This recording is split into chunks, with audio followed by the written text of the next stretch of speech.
Welcome to political analyse. دوستو، آج ہم ڈسکس کرنے والے ہیں امریکہ اور یو ایس اے کے بیچ چل رہے ٹینشن کے بارے میں۔ جب سے کووڈ 19 کا ظہور ہوا ہے یا جب سے کووڈ 19 نے پرٹیکولرلی امریکہ کو ٹچ کیا ہے اور جب سے امریکہ اس کا ایپی سینٹر بنا ہے، وہ اب سے دونوں ملکوں کے درمیان اور دونوں کنٹری کے درمیان ایک کولڈ وار شروع ہو چکی ہے اور ایک دوسرے کے خلاف اسٹیٹمنٹ دیتے ہوئے آ رہے ہیں۔ لیکن اب امریکہ نے ساؤتھ چائنا سی کے اندر اپنے کچھ وارشپ بھیجے ہیں اور کچھ دو بومبر بھی بھیجے تھے۔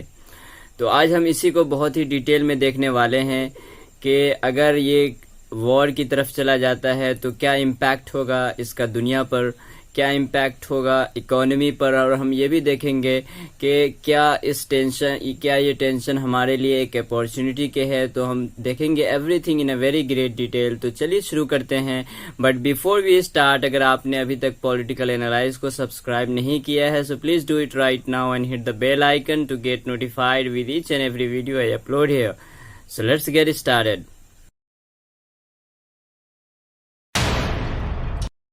اب ہم بات کرتے ہیں اپنے فرسٹ پوائنٹ کی طرف، یعنی یو ایس اے کا آپریشن۔ دیکھیں، اس کو سمجھنے سے پہلے ہمیں اس میپ کو سمجھنا ہوگا۔ تو چلیے میپ کی طرف دیکھتے ہیں۔ یہ ہے میپ، دیکھ سکتے ہیں آپ، یہ جو ایریا ہے یہ چائنا ہے۔ اب نیچے اسکرول ڈاؤن کریں گے تو یہ ایریا کہلاتا ہے ساؤتھ چائنا سی۔ بیسیکلی یہ ایک ڈسپیوٹیڈ ایریا ہے کئی کنٹریز کے درمیان، جیسے کہ ویتنام ہے، ملیشیا ہے، اسی طرح سے فلیپین ہے، تو اور تائیوان بھی اور چائنا بھی۔ تو ان تمام کنٹری کے درمیان ایک ڈسپیوٹیڈ ایریا ہے۔ اسی کے اندر یو ایس اے نے اپنے وارشپس کو بھیجا ہے اور کچھ بامبرز بھی بھیجے تھے۔ ابھی یہ ہے یا نہیں، اس کی کوئی انفارمیشن اور اپڈیٹ نہیں دی جا رہی ہے۔ اور کیا اس سے میں ایک سوال پیدا ہوتا ہے، کیا وہاں پہ کوئی مٹبھیڑ بھی ہوئی ہے، کوئی لڑائی ہوئی ہے؟ ایسی کوئی بھی بات نہیں ہے۔ چائنا کا جو رسپانس تھا اس کو سمجھنے سے پہلے میں آپ کو ایک بات بتا دوں کہ یہ ایک ڈسپیوٹیڈ ایریا ہے، لیکن اس کے باوجود بھی کئی مرتبہ وہاں پر چائنا کی طرف سے ملٹری ایکسرسائز کرتے ہوئے دیکھا گیا۔ چائنا نے وہاں پہ کئی سارے آرٹیفیشیل آئی لینڈ بنا کر رکھا ہوا اور اس کا چائنیز لینگویج میں اس کا نام بھی رکھ دیا ہے، اور جس کی وجہ سے جو وہاں کی سراؤنڈنگ کنٹریز ہے وہاں پہ ان کو بیسیکلی بہت پریشانی ہوتی رہتی ہے۔ کچھ دنوں پہلے ویتنام نے بلیم کیا تھا چائنا کو کہ ان کے ایک بوٹ کو ڈبانے کی کوشش کی گئی۔ اسی طرح سے ملیشیا کی بھی کچھ اسی طرح کی شکایت رہتی ہے، اور فلیپین کو بھی کچھ اس طرح کی پرابلمز کا سامنا رہتا ہے۔ تو over all it is the matter of discussion. اب چلیے ہم چلتے ہیں اپنے نیکسٹ پوائنٹ کی طرف، یعنی کہ چائنا کا ان تمام میٹر کو لے کر کے کیا رسپانس تھا۔ اگر چائنا کی رسپانس کی بات کریں تو چائنا نے دونوں طرح سے رسپانس کیا ہے، یعنی رسپونڈ کیا ہے۔ پہلے تو انہوں نے اس کو کنڈم کیا ہے اور کہا ہے کہ جو کچھ بھی یو ایس اے یہاں پہ کر رہا ہے وہ ایک وائلیشن آف انٹرنیشنل لا ہے اور اس کو اس طرح سے نہیں کرنا چاہیے۔ اور اس کے ساتھ یہ بھی کہا کہ ہم نے اس کو یہاں سے ایکسپیل کر دیا ہے، یہاں سے بھگا دیا ہے۔ اس کے بعد انہوں نے بہت ہی ایگریسولی اس کو رسپونڈ کیا ہے اور اینٹی سب مرین اور کچھ سب مرین لا کر کے یہاں پر ڈپلوائے کر دیے۔ یہاں تک کہ مائک پومپیو کو بھی کہنا پڑا کہ جو چائنا کا رویہ اور جو بیہیویئر ہے وہ بہت ہی زیادہ ایگریسو ہے۔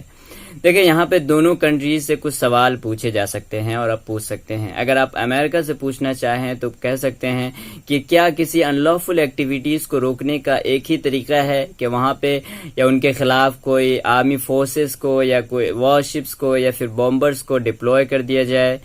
اگر کسی کی آواز کو پہنچانا ہے یو این تک، جیسے کہ یو ایس اے کلیم کرتا ہے اور کہتا ہے کہ ہم تائیوان کو انٹرنیشنلی ریکگنائز کروانا چاہتے ہیں، تو that is absolutely right things, اور یہ ہونا چاہیے کہ ہر کسی کو اپنی لائف اتنی ہی انڈیپینڈنٹلی جینے کا حق ہے جتنا کسی دوسرے کو۔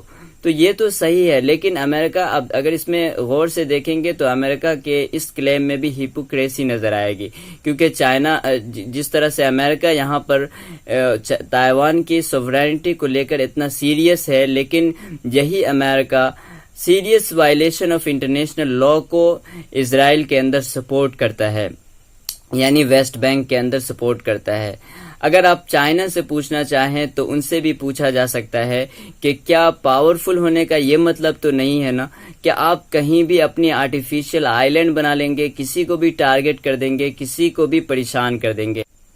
یہاں آپ کو ایک انٹرسٹنگ چیز دیکھنے کو ملے گی کہ دونوں کنٹری ایک دوسرے کو انٹرنیشنل لا کے وائلیشن کو لے کر کے بلیم کر رہی ہے، but at the very moment of their speaking ان دونوں کنٹری کی طرف سے انٹرنیشنل لا کا وائلیشن دیکھنے کو مل رہا ہے۔ اگر امپیکٹ کی بات کریں تو یہ بھی بہت زیادہ ڈیڈلی اور بہت ہی زیادہ ڈینجرس ہو سکتا ہے، ہر اعتبار سے اس کا امپیکٹ ہوگا۔ آپ جانتے ہیں کہ امریکہ یہ نیٹو کا ممبر ہے، یعنی نارتھ اٹلانٹک ٹریٹی آرگنائزیشن کا، اور نیٹو کے آرٹیکل 5 کے حساب سے نیٹو کے کسی ایک ممبر پر اٹیک ان کے ہر ممبر پر اٹیک مانا جاتا ہے۔ تو ایسے میں بہت ممکن ہے کہ امریکہ اپنی تمام تر الائز کو ریڈی کر لے ان کا سپورٹ کرنے کے لیے۔ آپ کی نالج کے لیے میں بتاتا چلوں کہ جو نیٹو ان کے 30 ممبرز ہیں، جس میں سے 2 نارتھ امریکہ سے آتے ہیں اور باقی کے یورپین کنٹری اور ایک ٹرکی ہیں۔ ان کے علاوہ جس طرح سے آسٹریلیا کا سپورٹ ملا ہے اور جس طرح سے ٹارگٹ کیا ہے، ایک دھمکی دینے کے بعد بھی جس طرح سے آسٹریلیا نے سپورٹ کیا ہے یو ایس اے کو، اور جس طرح سے 5 آئیز ایکٹیو نظر آیا، جس طرح سے یورپین کئی کنٹریز نے وار ڈیمیج کا مطالبہ کیا اور یو کے بھی بہت زیادہ ایگریسو نظر آیا، اور ان سب کے علاوہ جس طرح سے رشیا نے سپورٹ کیا ہے چائنا کو اور بالکل اوپنلی کہا ہے کہ چائنا کو بلیم کرنا اس کے لیے از ناٹ دی ایکسیپٹیبل، تو اس سے ایک بات تو بالکل کلیئر وے میں سمجھ آ جاتی ہے کہ دنیا 2 حصوں میں تقسیم ہو سکتی ہے، اور اس کے پھر کانسیکوینسز بہت ہی زیادہ خطرناک ہو سکتے ہیں، اور یہ ورلڈ کو ایک ورلڈ وار کی طرف بھی لے کر جا سکتا ہے۔ ان سب میں ایک کنٹری جس کا رول بہت ہی امپورٹنٹ ہو جاتا ہے وہ ہے انڈیا، لیکن یہاں پہ ہمارا جو ابھی تک کا جو رویہ رہا ہے وہ بہت ہی سمپل رہا ہے۔ ہم نے ابھی تک کسی کو بھی سپورٹ نہیں کیا، ابھی تک کوئی بھی اسٹیٹمنٹ نہیں دی ہے جو چائنا کے اگینسٹ جاتا ہو یا پھر امریکہ کے سپورٹ میں جاتا ہو۔ اگر کوئی وار کی سچویشن پیدا ہوتی ہے تو امریکہ ہر حال میں چاہے گا کہ وہ انڈیا کو اپنے ساتھ کرے۔ فور دا ٹائم بینگ ہم کو پتہ چلے گا کہ ہمارا اسٹینڈ اس وقت کیا ہونے والا ہے۔ اب ہم یہ بات کر لیتے ہیں کہ کیا یو ایس اے اور چائنا کا جو ٹینشن ہے کیا ہمارے لیے اپورچونٹی ہے، کیا ہم اس کے ذریعے سے بہت کچھ گین کر سکتے ہیں؟ جیسا کہ بہت ساری باتیں اس حوالے سے اسپیکولیشن کی جا رہی ہے۔ دیکھیے، ان کے پیچھے جو لوگ بھی یہ کہہ رہے ہیں ان کی جو لاجک ہے ان کے بیہائنڈ وہ یہ ہے کہ جب یو ایس اے اور چائنا کے درمیان ٹینشن ہوگی تو of course U S A اپنی کمپنی کو وہاں سے بلا لے گا، یا بولے گا کہ تم چائنا کو چھوڑ دو، یا اسی طرح سے اپنی الائنس کنٹریز کو بھی بولے گا کہ وہ اپنی کمپنیز کو وہاں سے بلا لے۔ ایسے میں جب وہاں سے کوئی بھی کمپنی نکلے گی تو انڈیا اپنی لینڈ اس کو آفر کر سکتا ہے، اور ایسے میں یہاں بہت سارے جاب کے مواقع ہو سکتے ہیں۔ دیکھیں، یہ بات لپ سروس یعنی بولنے کی حد تک ہی زیادہ صحیح ہے، ریالٹی کے اندر یہ بہت زیادہ آپ کو کم ٹرو ہوتا نظر نہیں آئے گا، کیونکہ ایسے وقت میں آپ دیکھیں کہ پوری دنیا کی جو مارکیٹنگ ہے وہ آلموسٹ پٹری سے ابھی اتر چکی ہے۔ ایک ہی کنٹری ہے جو ابھی پٹری پر آئی ہے، اور بلکہ ان کی ٹرین اب چلنا بھی شروع ہو چکی ہے، اور وہ ہے چائنا۔ تو ایسے میں کوئی بھی کنٹری، کوئی بھی کمپنی اتنا رسک نہیں لینا چاہے گی کہ کسی دوسری کنٹری میں جا کر کے ابھی اپنے آپ کو ڈینجر میں ڈالے۔ دوسری بات، جو دوسری پرابلم ہے وہ ہے ویلیو چین۔ ویلیو چین کا مطلب ہوتا ہے کہ کچے مال سے لے کر کے پورا آخر مارکیٹ میں آنے تک کا پروسیس ہی ویلیو چین کہلاتا ہے۔ اس کو سمجھنے سے پہلے دیکھیں، فار ایگزامپل یہ ہے پین۔ فار ایگزامپل اگر ہم اس کو مینوفیکچر، اس کو بنانا چاہتے ہیں تو ایسا تو نہیں ہے نا کہ ہم 10 روپے فار ایگزامپل ڈالیں گے تو مشین ہم کو ایک پین بنا کر کے دے گی، ایسا نہیں ہے۔ ہم کو کچھ بھی بنانے کے لیے، سپوز کریں اگر ہم کو پین ہی بنانا ہے تو اس کے جتنے بھی پارٹس ہیں ہمیں اس کو بنانا ہوگا پہلے، یا اس کو کہیں سے لانا ہوگا، پھر ہم بنا سکتے ہیں۔ سپوز کریں کہ یہ پین ہے تو ہم یہ حصہ تو ہم بناتے ہیں، یہ حصہ بھی ہم بناتے ہیں، یعنی ہمارے یہاں اویلیبل ہے یہ حصہ بھی ہم، لیکن یہ حصہ جو ہے ہمارے یہاں نہیں بنتا ہے، تو اس کے لیے ہم کو کیا کرنا پڑے گا؟ ہم کو باہر سے امپورٹ کرنا پڑے گا۔ اور یہ پرابلم آلموسٹ ہر کنٹریز کو ہوتی ہے کہ وہ جو کچھ بھی مینوفیکچر کرتے ہیں یہ ممکن نہیں ہے کہ ان کے پاس ہر کچھ موجود ہو، تو بعض پارٹ وہ کہیں اور سے امپورٹ کرتے ہیں، پھر اس کو لا کر کے بنا کر کے پھر اس کو ایکسپورٹ کرتے ہیں۔ تو لیکن یہ پرابلم جو ہے وہ چائنا کو نہیں ہے. ان کے یہاں شروع سے لے کر کے آخر تک کا سامان وہاں پہ مینوفیکچر ہوتا ہے. فار ایگزامپل یہ پین ہے، اگر اس کے اندر 5 پارٹس ہیں تو 5 پارٹس آپ کو پورے کے پورے چائنا کے اندر مل جائیں گے. یہ ممکن ہے کہ دوسری کنٹری میں 3 ہی ملے، 2 آپ کو باہر سے منگوانا پڑے، لیکن چائنا کے اندر پورے کے پورے آپ کو وہاں پہ اویلیبل ملے گا. تو ایسے میں ہر کمپنی یہ چاہتی ہے کہ ان کی کمپنی ایسی جگہ پہ ہو جہاں پر ان کا انڈسپنسیبل کمپوننٹ ان کو مل جائے. ظاہر ہے آپ بھی ایسی جگہ پہ اپنی شاپس یا اپنی دکان کو اوپن کرنا چاہیں گے جہاں پہ آپ کا گڈس، جہاں پہ آپ کی کمپنی یا آپ کا دکان جس میں ڈیل کرتا ہے آسانی سے وہاں پہ آپ کو مل جائے.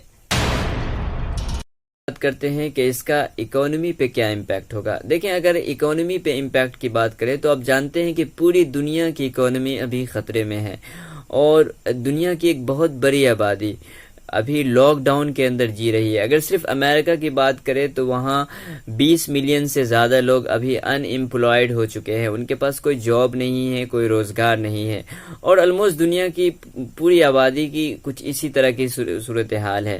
اب جانتے ہیں کہ ایک رپورٹ یہ بھی آ گئی ہے جس میں یہ کہا گیا ہے کہ اس پینڈیمک کے بعد ایک ریسیشن یعنی فائنینشیل کرائسس آئے گا جو 2009 سے بہت زیادہ ڈینجرس ہوگا. تو ایسے میں ایک بات یہاں پہ یاد رکھیں کہ پینڈیمک کے بعد جو بھی رپورٹ پیش کی گئی ہے، جو کچھ بھی کہا گیا ہے، تو اس کے اندر کافی حد تک لوگوں کو ڈسکریج ہی کیا گیا ہے. یہ بات یاد رکھیں.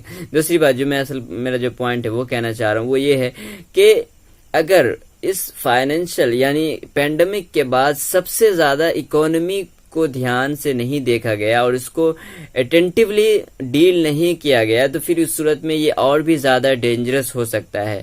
اور اگر دنیا کسی وار کی طرف جاتی ہے تو ظاہر ہے کہ اکانومی فرسٹ کنسرن نہیں ہو سکتا ہے. تو پھر اس صورت میں ایک لارج اسکیل پر ایک پاورٹی انٹروڈیوس ہو سکتا ہے، پھر جاب لیس، ملینز میں لوگ جاب لیس ہو سکتے ہیں. So this is analyse of the topic. Thanks for watching and have a nice day.